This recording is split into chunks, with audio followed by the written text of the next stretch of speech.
পারতাম। গুন্ডা আনতে চাইলে গুন্ডা আনা যায়, অসুবিধা হয় না। একজন আমাকে ধাক্কা দিয়েছেন, পাঞ্জাবি পরা, হয় একজন ধাক্কা দিয়েছেন, তারপরে আমার লোক তো বসে থাকবেন, আমি তো একজন মহিলা, এবং পরে যখন আমার লোকজনকে মারধর করেছে আমার লোকজন জবাব দিয়েছে। সিম্পল। যেটা 15 বছরে হয় নাই, যেটা 15 বছরে হয় নাই সেটা আজকে হয়েছে। অলমোস্ট আমার গায়ে ধাক্কা দিয়ে আমাকে ফেলে দেওয়ার চেষ্টা হয়েছে। যেই বিএনপির নেতা কর্মীদের জন্য গত 15 বছর লড়াই করলাম, তারা আমাকে এখন ধাক্কা দেয়। মানে বিজয়নগরের ভোটার সংখ্যা বা ব্রাহ্মণবাড়িয়া 3-এর ভোটার সংখ্যা 6,10,000, আর আমাদের যেটা সরাইল আশুগঞ্জ সেখানে ভোটার সংখ্যা 4,20,000-এর মতো, আর এই 3টা ইউনিয়নের ভোটার হচ্ছে 1 লক্ষ। এই 1 লক্ষ যদি সরাইলের সঙ্গেও যুক্ত হয়, তারপরেও দেখা যাবে যে সদরের সঙ্গে বা বিজয়নগরের সঙ্গে সরাইলের ভোটার পার্থক্য অলমোস্ট 2 লাখ থেকে যায়। সো এত বড় একটা আসন সদর বা বিজয়নগর, সেই আসনটা অযৌক্তিক। বরং সরাইলের সাথে যদি 3টা ইউনিয়ন চলে আসে তাহলে ভোটার সংখ্যায় একটা ব্যালেন্স তৈরি হয়। 3 হচ্ছে এই 3টা ইউনিয়নে যারা বাস করে, ভুদন্তি, চান্দুরা এবং হরসপুরে, তাদের জমি জমার বেশিরভাগ কাজ সরাইলের সঙ্গে থাকে। সো তাদের জমি রেজিস্ট্রি থেকে শুরু করে অন্যান্য যে দাপ্তরিক কাজ সেটা সরাইল ইউনিয়নে গিয়ে করতে হয়, সরাইল উপজেলায় গিয়ে করতে হয়। সে কারণে আমি বলেছি এই 3টা ইউনিয়নকে সরাইলের সঙ্গে যুক্ত করে দেয়া হোক। আরেকটা কথা, 3টা ইউনিয়নের লোকজন যদি বিজয়নগরে যায়, তাদের যাতায়াতের সময় লাগে অলমোস্ট 1.5 থেকে 2 ঘন্টা, আর যদি তারা সরাইলে আসে তাদের সময় লাগে 15 থেকে 20 মিনিট।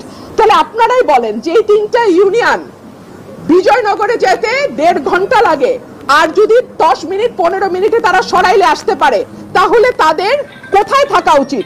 সরাইলে থাকা উচিত নাকি বিজয়নগরে থাকা উচিত? এই প্রশ্নগুলোই আমি নির্বাচন কমিশনে তুলেছিলাম। অত্যন্ত দুঃখজনক ব্যাপার হলো এখানে একটি মারামারি হয়েছে। আমি যেহেতু একজন আইনজীবী, আমি মনে করেছি আমার কেস আমি নিজেই প্রেজেন্ট করব। সো আমার কেস আমি প্রেজেন্ট করেছি। আমি আশা করেছিলাম নির্বাচন কমিশনের সম্মানের দিকে তাকিয়ে ব্রাহ্মণবাড়িয়া 3-এ যারা আছে তারা গুন্ডা পান্ডা নিয়ে ঢুকবে না নির্বাচন কমিশনে। বাট আনফরচুনেটলি আমি দেখলাম ব্রাহ্মণবাড়িয়া 3-এ যিনি প্রার্থী, তিনি তার সদল বলে 20-25 জন মিলে গুন্ডা পান্ডার মতন তারা সেখানে আচার আচরণ করলেন।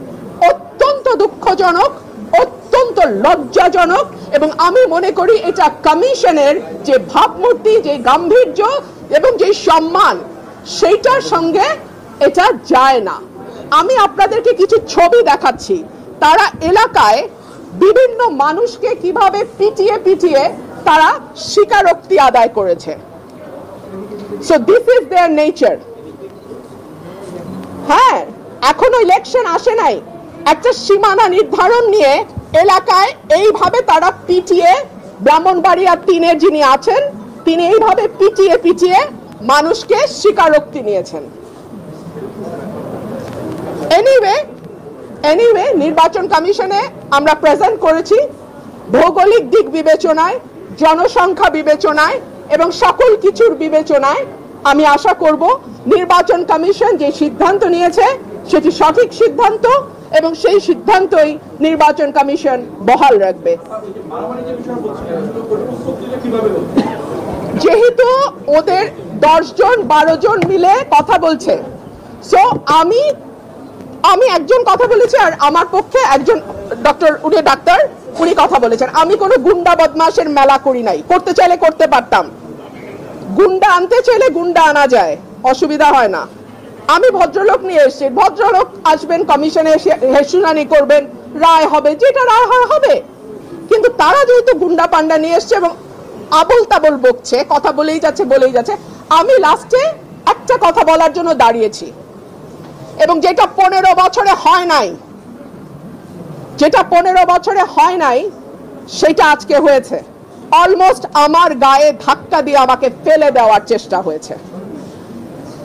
যেই বিএনপির নেতা কর্মীদের জন্য গত 15 বছর লড়াই করলাম, তারা আমাকে এখন ধাক্কা দেয়। তো ঠিক আছে, ধাক্কার বদলে তো ধাক্কা আসবেই, তাই না? সেটাই হয়েছে। নির্বাচনের আগে একটা সীমানা নিয়ে যদি এইরকম আচরণ আমরা দেখি নিজের দলের মধ্যে, who knows নির্বাচনে কি হবে।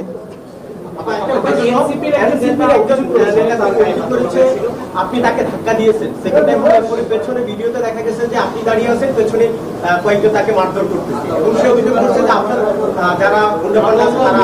মুশকিল হচ্ছে উনি যেহেতু খুব পরিচিত কোনো মুখ নন, উনি এনসিপি থেকে এসেছেন না জামাত থেকে এসেছেন আমি জানি না, তবে উনি প্রথম, আমি জানি না যার